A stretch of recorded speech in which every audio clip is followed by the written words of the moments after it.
प्रणाम दोस्तों। कहते हैं किसी के कहे हुए शब्द हमारा पूरा जीवन परिवर्तित कर सकते हैं।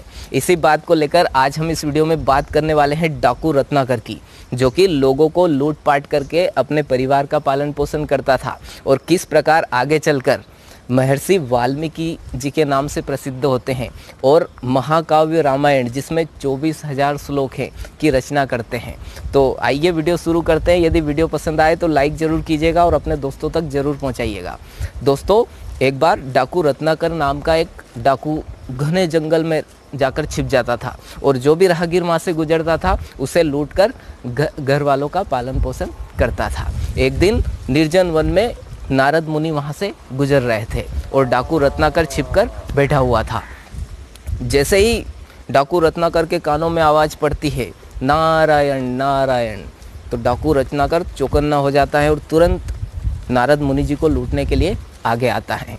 जब नारद मुनि को लूटने वाला होता है तो नारद मुनि जी कहते हैं कि रुको, तुम यह काम किसके लिए कर रहे हो? तो डाकू रत्नाकर कहता है कि ये काम मैं मेरे परिवार वालों के पालन पोषण के लिए करता हूँ। नारद मुनि जी कहते हैं कि जो तुम ये पाप करते हो और इस पाप का तुम्हें जो दंड मिलेगा, क्या इस पाप के दंड में तुम्हारे परिवार वाले भागीदार बनेंगे? डाकू रत्नाकर सोचने लगता है कि ये तो मैंने कभी सोचा ही नहीं। इसलिए डाकू रत्नाकर ये पता करने के लिए घर पर जाता है और घर पर पूरे परिवार वालों को पूछता है कि क्या मैं जो पाप तुम्हारे लिए करता हूँ और इसका दंड जो मुझे बाद में मिलेगा, क्या तुम मेरे पाप कर्म में भागीदार बनोगे? पूरा परिवार मना कर देता है कि हम आपके पाप कर्म में भागीदार क्यों बने। तब डाकू रत्नाकर वापस नारद मुनि जी के पास आता है और कहता है कि मेरे परिवार वालों ने तो मना कर दिया कि वो मेरे पाप कर्म में भागीदार नहीं बनेंगे। तो नारद जी कहते हैं तो फिर तुम ये काम किसके लिए करते हो? ये पाप कर्म तुम्हें आज ही छोड़ देना चाहिए।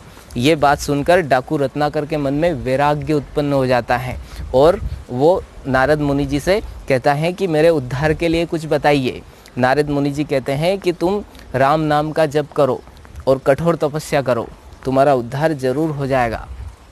नारद मुनि की बात सुनकर डाकू रत्नाकर ध्यान में बैठ जाते हैं और घने जंगल में तपस्या करने लगते हैं।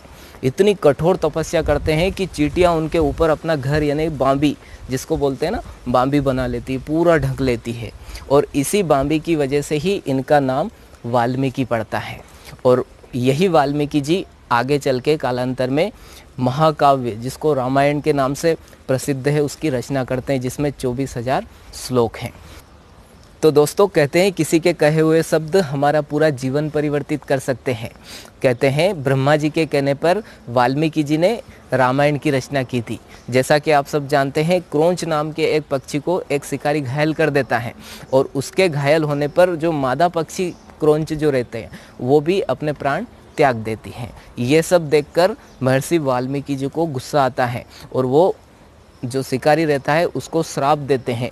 तो जब श्राप देते हैं तो उनके मुंह से श्लोक छंदबद्ध रूप से निकलता है। तो जब वो श्लोक बार बार उनके दिमाग में आता है तो ब्रह्मा जी प्रकट होकर कहते हैं कि ये सब मेरी प्रेरणा से ही हो रहा है। आप रामायण की रचना करो छंदबद्ध रूप में, पूरे श्लोक में व्यवस्थित रूप से। तब महर्षि वाल्मीकि जी बैठते हैं और रामायण की रचना करते हैं। तो आशा करता हूँ ये वीडियो आप सबको पसंद आया होगा। यदि वीडियो पसंद आया तो लाइक ज़रूर कीजिएगा और अपने दोस्तों तक ज़रूर पहुँचाइए। आप सबका कीमती समय देकर वीडियो देखने के लिए बहुत बहुत धन्यवाद।